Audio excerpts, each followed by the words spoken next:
Well, good morning, church. It's Monday morning, and we're going to jump into the Proverbs. I know we spent a week just kind of introducing the Proverbs, but it was hopefully helpful to get there. And if you remember, I'm going to give you a definition for the fear of the Lord once again today. But I'm going to read Proverbs 1 through 7. I'm just going to read it. Today we're going to observe it. We're going to look at how it's structured and some of the things that come out of it. Tomorrow we'll interpret it. And then Wednesday, we'll apply it to our lives, okay? So here we go. Proverbs chapter 1, starting at verse 1. The Proverbs of Solomon, the son of David, king of Israel. To know wisdom and instruction, to understand words of insight, to receive instruction in wise dealing, in righteousness, justice, and equity, to give prudence to the simple, knowledge and discretion to the youth. Let the wise hear and increase in learning, and the one who understands obtain guidance. To understand a proverb and a saying, the words of the wise and their riddles. The fear of the Lord is the beginning of knowledge. Fools despise wisdom and instruction. So that's Proverbs chapter 1, verses 1 to 7. And as you look at it, it easily breaks out into a structure. And the structure is really, verse 1 is the author. Verse 1 is going to tell you who the author is. And then he starts to break out in what he's doing. And in verse 2 through 4, he's telling you how he's teaching knowledge. Just listen to it. The Proverbs of Solomon, the son of David, king of Israel, 2. This is the purpose of these Proverbs: to know wisdom and instruction, to understand words of insight, to receive instruction in wise dealings, in righteousness, justice, and equity, to give prudence to the simple, knowledge and discretion to the youth. And I would say it stops right there, because look, the next word doesn't start with 2. Starts with a command. Let the wise hear and increase in learning, and the one who understands obtain guidance.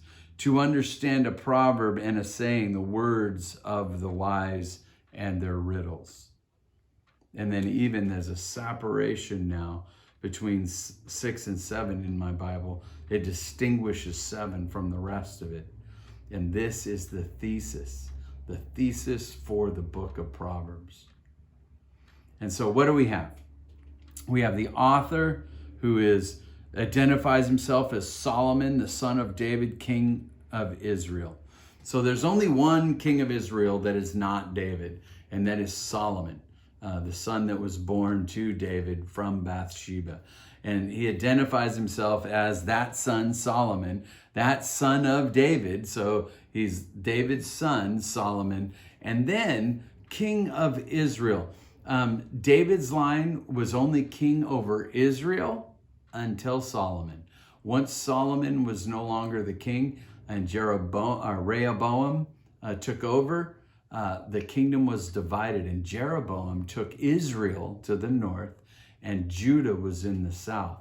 So this king, this proverb, this Solomon, son of David, it has to be really that Solomon. And so in verses 2 to 4, we're really going to see what the Proverbs are going to teach you. And they're going to teach you knowledge and wisdom. Let me show you how we're getting there. To know wisdom and instruction. These are knowledge. I'm gaining knowledge. Gaining knowledge of what? Wisdom, which is after knowledge. I'm gaining instruction. Somebody's taught me something and I'm gaining it. To understand the words of insight. So I'm gaining wisdom and I'm gaining instructions so that I can understand when people are telling me wise things, what they mean. To receive instruction in wise dealing. So I'm gaining instruction on how to live wisely. So here's where I'm gaining that wisdom. In righteousness, justice, and equity. So in how I treat people righteously, how I treat people with justice, and how I treat people with equality. To give prudence to the simple and knowledge and discretion to the youth. So the simple and the youth gain these things from these proverbs.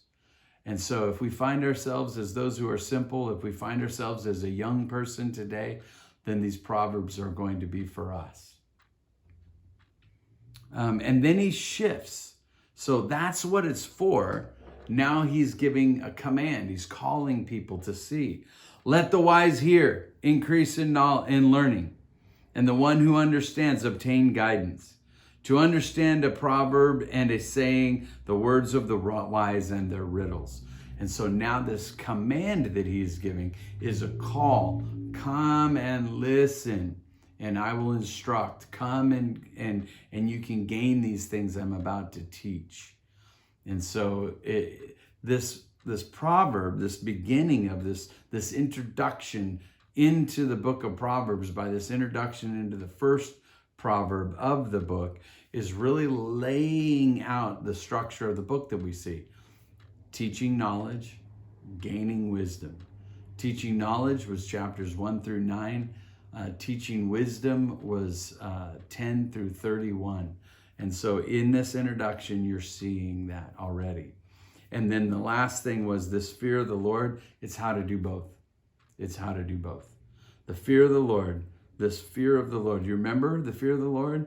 It's when you're drawn into this love relationship and the awe you start to have of knowing and understanding and seeing who this God is. And then as you're in this awe and worship of who he is, the recognition of his holiness, his righteousness, his glory, and to diverge from him, to go to another God, to disobey this God, will reap either a discipline that could be severe or a punishment that will last for eternity.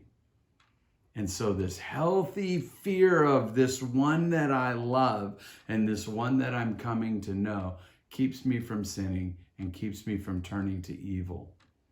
But the fear of the Lord is the beginning of knowledge first. It's this awe, reverence, and I'm trying to gain as much knowledge as I can from him. And then fools despise wisdom and instruction. So those are some observations. I'm just pulling them out, and there's probably a little bit of interpretation going on with what we're doing there. But today it was just observation and trying to pull that apart and give it a structure.